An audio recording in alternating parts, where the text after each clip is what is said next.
Fala aí, torcida vascaína, a gente está de volta com o nosso canal Vamos Vasco aí com mais notícias, novidades do Vascão, meus amigos. O Vasco vai enfrentar o Fortaleza amanhã, vamos falar muito dessa partida.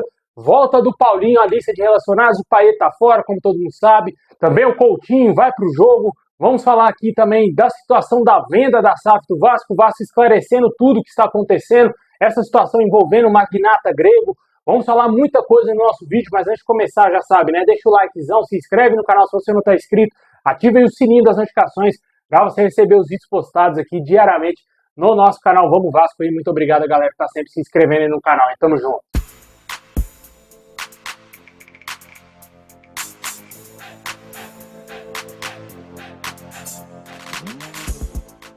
Bom, pessoal, amanhã o Vasco vai enfrentar o Fortaleza fora de casa às 7 horas da noite. Esse jogo só terá transmissão do Premier Clubes.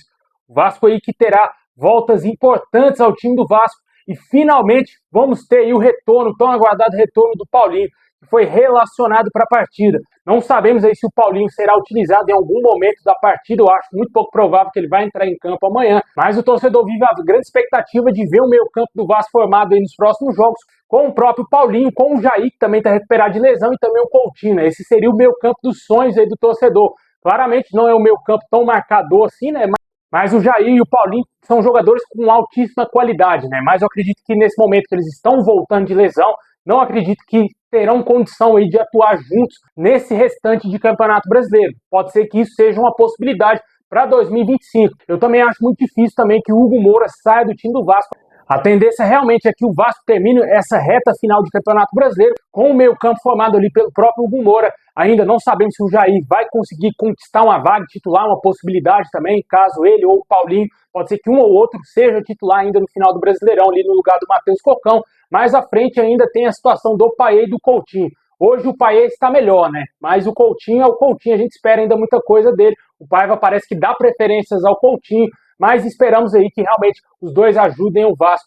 Mas é muito bom saber que o Paulinho tá de volta, né, cara? Depois dessa gravíssima lesão que ele sofreu, assim como o próprio Jair, o próprio Adson, que também tá perto de voltar, o David, que só volta no meio do ano que vem. Jogadores aí muito importantes pro Vasco, tiveram essas lesões, e agora tanto o Paulinho e o Jair estão retornando, a gente torce muito por esses dois atletas. Além dessa situação, também não vamos ter o João Vitor, né, que está fora, além do Payet, a gente já falou aqui também do Payet, que está fora desse jogo, não foi relacionado para a partida. Vamos ter o retorno aí do Emerson Rodrigues, que ficou de fora por atos de indisciplina lá no treinamento, né, faltou treinamentos do Vasco devido a problemas pessoais, mas ele já vai voltar e já vai ser titular no jogo de amanhã. Muito possivelmente o Vasco deverá entrar em campo com o Léo Jardim, com o Paulo Henrique na lateral direita, a zaga com o Maicon e Léo, Lucas Piton na lateral esquerda, o meio campo ali com o Hugo Moura, Matheus Cocão, mais à frente ali Coutinho, possivelmente deverá ser titular, mesmo voltando de lesão, já que não vamos ter o Payet. O Coutinho deverá jogar alguns minutos aí, os minutos iniciais da partida. E o ataque possivelmente ali com o Emerson Rodrigues, Verratti e também o Pumita Rodrigues, mais uma vez, como ponta direita. Esse é o provável Vasco que irá enfrentar o Fortaleza amanhã, e só a vitória interessa, porque o Vasco precisa muito recuperar aí uma boa posição aí na tabela. Vencendo o Fortaleza daria uma grande moral também para o Vasco, para ir em busca e se afirmar mais ainda com a chance de jogar pré-Libertadores em 2025. Deixa aí nos comentários aí para você qual seria o time ideal do Vasco. Se você acha que o Paulinho vai ter alguns minutos amanhã, seria interessantíssimo, né? Se o Vasco estiver ganhando ali o jogo, colocar ele para entrar em campo, para sentir mais também como quer voltar a atuar depois de longos meses. Um jogador que será muito importante nos treinamentos, o torcedor já ficou muito empolgado com a movimentação do Paulinho. É um jogador diferenciado, né, cara? Um motorzinho ali no meio campo, torcemos para que ele volte bem.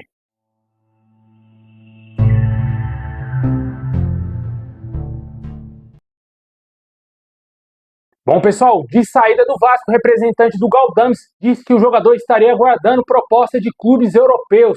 O jogador que não deverá renovar o seu contrato com o Vasco, já está praticamente sacramentado a saída do atleta, tem contrato somente até o final dessa temporada. Ele não estaria tão disposto assim a voltar a atuar no futebol chileno, já que a Universidade do Chile estaria interessado na contratação do atleta. Ele não quer dar esse passo atrás aí na sua carreira, por entender que o futebol chileno não tem o mesmo nível, por exemplo, aqui do futebol brasileiro, né? Muito longe disso.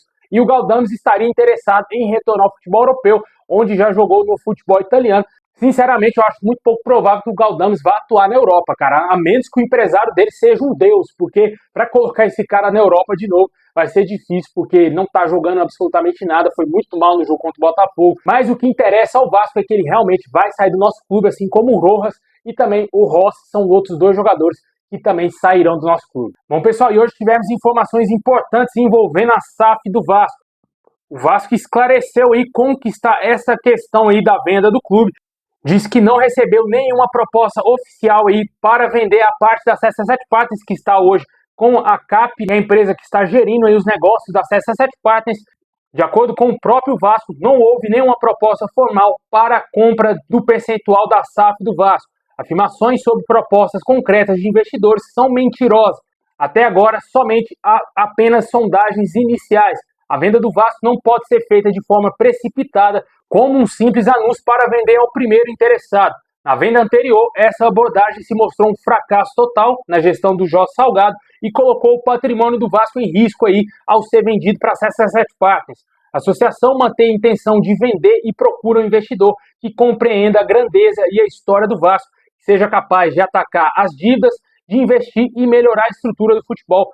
Enquanto o Vasco busca um novo parceiro, o clube não pode ficar parado e segue com sua reestruturação financeira.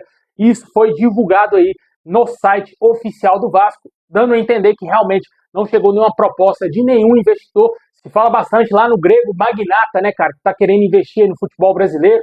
A possibilidade dele hoje real de investir seria no Vila Nova de Goiás. Ele teria feito uma sondagem ao Vasco, mas o Vasco não teria animado aí com a possibilidade, devido a estar tudo travado lá com a CAP, né? Não conseguiu a liberação ainda para conseguir vender a parte da CSA7 Partners e depois disso ser destravado que o Vasco vai poder negociar aí com investidores. Enquanto isso, o grego segue interessado em clubes sul-americanos e o Vila Nova hoje seria a grande possibilidade para ele, de acordo com as informações mais atualizadas que temos hoje. Há pessoas que falam que essa ideia do Vila Nova seria mais aí uma especulação, mas tudo é possível no futebol, né, cara? Mas o Vasco tem que fazer do jeito que está fazendo, tem que analisar bem o próximo investidor que pisar em São Januário e comprar a SAF do Vasco, para a gente não ficar iludido da maneira que a gente ficou com as 7 Partners. Eu sei que teve muita gente que sempre desconfiou, mas a maioria, esmagadora, todo mundo apoiou naquela época que o Vasco foi vendido. Teve festa da torcida organizada do Vasco lá na Lagoa, cara, devido a essa venda para as 7 Partners. Com certeza, o torcedor esperava muita coisa e infelizmente nada aconteceu no Vasco e o Vasco ficou na mão de uma empresa falida. E agora a gente espera aí que o Pedrinho analise bem o mercado para o Vasco não ser vendido de maneira irresponsável, como foi feito pelo Jorge Salgado, né? Deixa aí nos comentários aí qual a sua opinião sobre esse assunto. O Vasco esclarecendo que não houve nenhuma proposta oficial para a venda da SAF do clube.